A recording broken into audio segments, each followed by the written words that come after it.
Hi, I am an Arabic girl who was born in Haifa. Haifa is a big city in the north of Israel. In Haifa, there are the three religions, the Christians, the Muslims, and the Jews. We all live peacefully and everybody respects others. I study in an Italian school.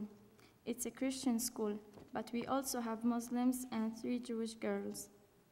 One of the most beautiful places that I love is Jerusalem. I go there every other month. Jerusalem is a big and beautiful city. I go there to pray and also to shop.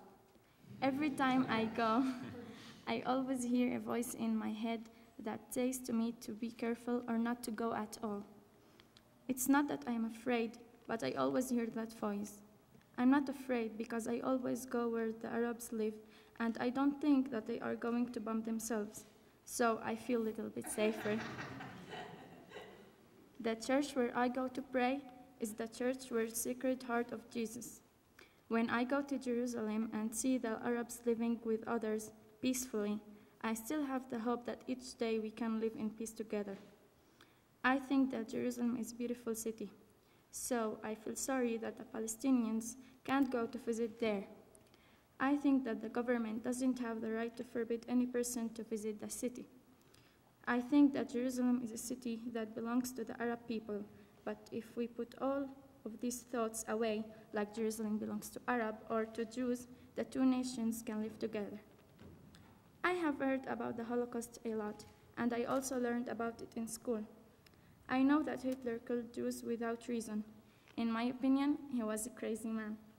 The small groups of Jews that were rescued from Hitler's hand came to our land of the Arabs and lived there. In 1948, the Israelis came to Palestine, where my grandfather lived. The Israelis kicked out all the people that were in his village called Birem. They took her lands and homes and built new Jewish villages in the place of the Palestinians once. My grandfather lived in Birem until he was 7 years old. The Israelis always promised the people and my grandfather that they would give back the land, but after 58 years, my grandfather is still waiting to get his land back.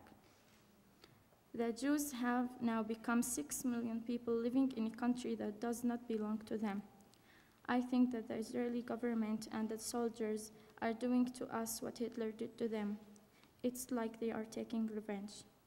I feel sorry about what Hitler did in the past, and now I feel so sorry about what the Israeli government is doing today. Well, I can live with another person, but I don't agree with his ideas. I can just listen to him and say, okay, well, it's your opinion, let's keep living like we are, and that's that. I use this example about Israel and Palestine. Not one of the two countries wants to give up, and not one of the two countries wants to get out. So these two countries can live together without war and each one with his things. But unfortunately, the government doesn't think as I do or like other people do who want peace so much. The government does all these complicated things. We can just hope for peace and wait and see what comes.